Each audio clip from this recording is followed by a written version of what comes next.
e nesse momento teremos interatividade. Você que caprichou aí no envio da sua mensagem ou da sua pergunta, então agora vamos oportunizar a sua participação aqui. Chegando à primeira. Bom dia, bancada. Seja bem-vindo, candidato. O PL possui 2 prefeituras de capitais. Uma delas é Cuiabá. Temos um prefeito que pretende legitimar invasões e crimes ambientais, ao mesmo tempo em que a gestão municipal trava novos projetos habitacionais populares na cidade. Qual a sua proposta para que esse tipo de situação não se espalhe ainda mais pelo país? José Antônio, olha, eu só me sinto aqui na obrigação de explicar ao senhor, não sei se você está acompanhando, que alguma coisa é muito local. Quando ele faz referência ao prefeito da capital, que é Abílio Brunini do PL, em travar a habitação, é que o prefeito está numa queda de braços aqui, que ele quer impedir que construções sociais aconteçam em áreas que sejam menores de 200 metros. Ele não quer, então isso pode travar o programa Minha Casa Minha Vida. Ele quer construções habitacionais acima de 50 metros quadrados e que as áreas sejam no mínimo de 200 metros, não menor que isso. Por isso, essa pergunta em relação à habitação aqui da capital. O senhor pode responder agora. De maneira clara, eu vou montar o Plano Nacional de Desfavelização. O Brasil não pode ser um país levado a sério enquanto ele tiver milhões e milhões de pessoas vivendo em favelas e habitações precárias.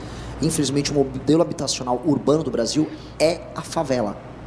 Tá? E as favelas aumentaram de tamanho nos últimos anos. O Rio de Janeiro, por exemplo, eu acabei de voltar de lá, ele perdeu população, mas a população em favela aumentou. Então, é uma situação de precarização e onde a favela há desempenho pior das crianças na escola, a gravidez na adolescência, a presença do crime organizado, não há saneamento básico.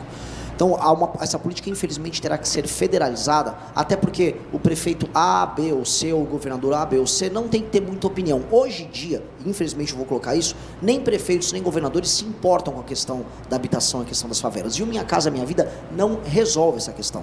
Nós vamos ter que resolver um problema básico do Brasil, que é a capacidade de investimento. Nós vamos utilizar o modelo do leilão reverso, vamos trabalhar com leilão reverso, com cessão de direito e título de propriedade e um modelo de financiamento bem agressivo para permitir que a gente entre nas áreas das favelas, destrua o crime organizado lá existente, transforme isso em bairro, haja um financiamento e eduque as pessoas a preservar aquele bairro, com punições graves para as pessoas que refavelizem ou tentem refavelizar um lugar que seja alvo do investimento do Estado. A gente pretende em 10 anos eliminar essa possibilidade de favela e isso vem junto com o Estatuto da Desfavelização, em que vai criminalizar de maneira muito aguda toda tentativa de invasão de terreno público ou privado para criar uma nova favela, que é o que esses movimentos de moradia hoje fazem. Eles vão criando uma espécie de novo modelo de ocupação urbana criminosa, utilizando pessoas que são os seus grileiros, que tomam aquela área e ficam lutando para ter um programa habitacional que depois é revendido de maneira clandestina. Isso vai acabar no nosso governo. A próxima manifestação aqui dos nossos telespectadores. Bom dia, faz 2 anos que espero por uma aposentadoria. Já ganhei recurso ordinário, já ganhei recurso especial e mesmo assim nada. O que o senhor Renan faria com a fila de pedidos de aposentadoria caso chegue à presidência? Existem muitas filas, hoje não só para obtenção de aposentadoria, mas de benefícios diversos. Hoje tem o benefício do BPC, que também tem uma fila envolvendo muitos laudos. Tem 2 razões. Fraudes aos montes que tem no Brasil, e uma demora muito grande por parte do Poder Judiciário em resolver as litigâncias.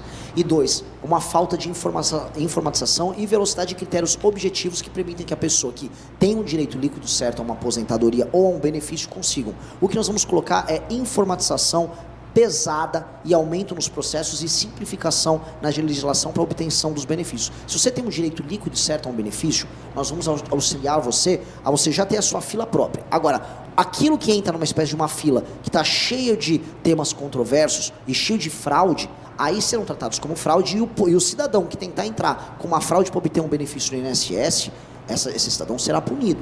Tá? Nós estamos vendo em algumas áreas como o BPC, pessoas que não têm, por exemplo, determinadas enfermidades ou transtornos, por exemplo, pessoas que estão num suposto autismo nível 1, que estão brecando pessoas ali na fila de receber um benefício dele porque perdeu um membro, porque está cego, que é o acesso ao BPC, para dar um exemplo, porque estão ali obtendo esses laudos mentirosos para obter o benefício. Nós vamos ser muito duros, vamos ter um pente fino muito grande passando nisso, e aí isso regulariza e ajuda a simplificar a fila para que uma pessoa que tem um direito líquido certo possa receber o benefício. Vamos com a próxima, e só para que o senhor tenha conhecimento, nós temos aqui audiência em todo o estado de Mato Grosso, não apenas aqui na região metropolitana. Bom dia, Renan Santos. O senhor e sua coligação considera-se de extrema direita, de centro-direita, de centro-esquerda, de esquerda ou extrema esquerda? Caso precise apoiar um outro candidato, se vir a acontecer, apoiará por ideologia ou por pessoa, pela sua capacidade de administração, ou será Maria vai com as outras, buscando algum favor pessoal ou para o seu partido? Não pode ser um Alckmin da vida, certo? Boa sorte.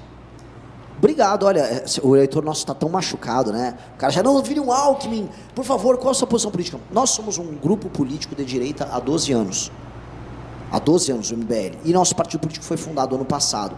Nosso partido político, ele tem no estatuto dele a obrigação de cumprir os deveres daquilo que a gente chama de livro amarelo, que é o nosso livro de propostas. É um livro muito duro no combate ao crime, com reformas muito agudas para fazer a economia brasileira funcionar, para resolver problemas como parte do Brasil que é totalmente improdutivo se tornar produtivo. Isso acontece, por exemplo, muito na região Nordeste, na região Norte, onde que 40% dos domicílios estão no Bolsa Família, onde tem uma indústria de compra de votos sendo tocada pelos governos estaduais, municipais e pelo próprio governo federal.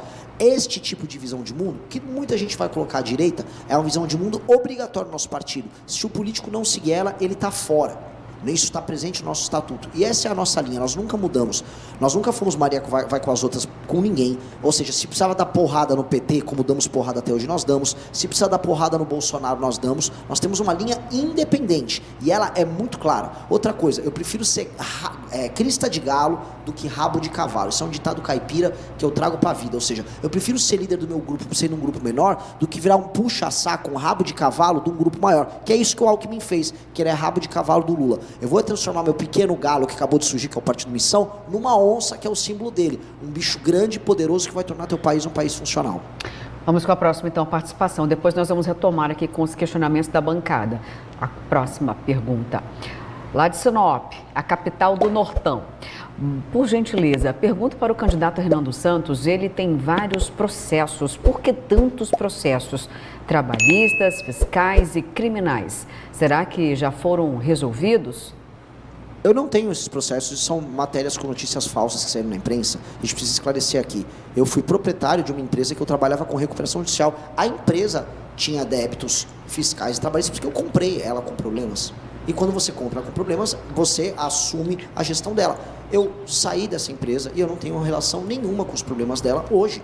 Isso é natural, isso faz parte daquilo que você chama de capitalismo. O que fizeram no jornalismo, falar, olha, ele fez parte dessa empresa, essa empresa tinha esses débitos. Tudo normal. A empresa que mais deve tributo no Brasil é a Petrobras. Você não vai falar que uma pessoa que trabalha na Petrobras é um bandido. A empresa que, o Carrefour, ou outras grandes empresas de mídia, inclusive no Brasil, também tem os seus problemas, seus débitos trabalhistas, e eles estão arcando e não há problema nenhum. O problema é ter passagem criminal, coisa que eu não tenho. Agora, tem ações criminais contra mim de gente que me processa porque eu falo que um político A, B ou C é bandido. E é normal que o político A, B ou C bandido entre com uma ação contra mim. E aí é do jogo, porque eu vou falar a verdade sobre essas figuras. E essa é a minha função como uma liderança pública. Serei processado, eu vou colocar meu rosto à frente e vou assumir o risco, porque é isso que pessoas que estão no debate público têm que fazer.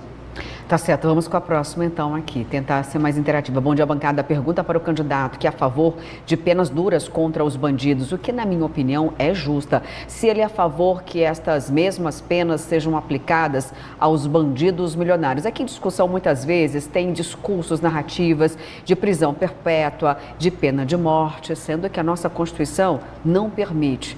Pode responder então. A Constituição brasileira, ela tem como cláusula pétrea a proibição de penas como perpétua ou pena de morte.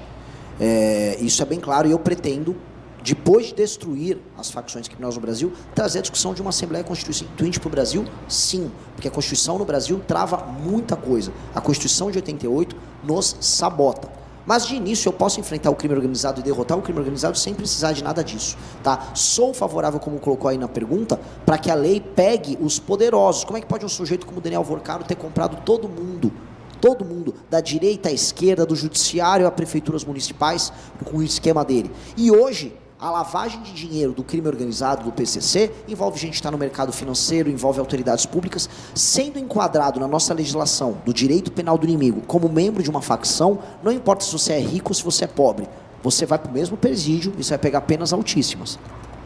A próxima, vamos lá. Será a última para a gente retornar aqui ao debate. Bom dia. Pergunta para o candidato por que ele quer proibir as mulheres de votarem. Voltaremos para a ditadura? Railson do CPA3. De onde você tirou isso? É mais uma desinformação, fake news. Cuidado, amigo, você está divulgando notícias falsas, não há absolutamente nada sobre isso. Quem falou disso foi um cara que apoiava o Flávio Bolsonaro, o Paulo Figueiredo. Acho que você está confundindo o pré-candidato aí.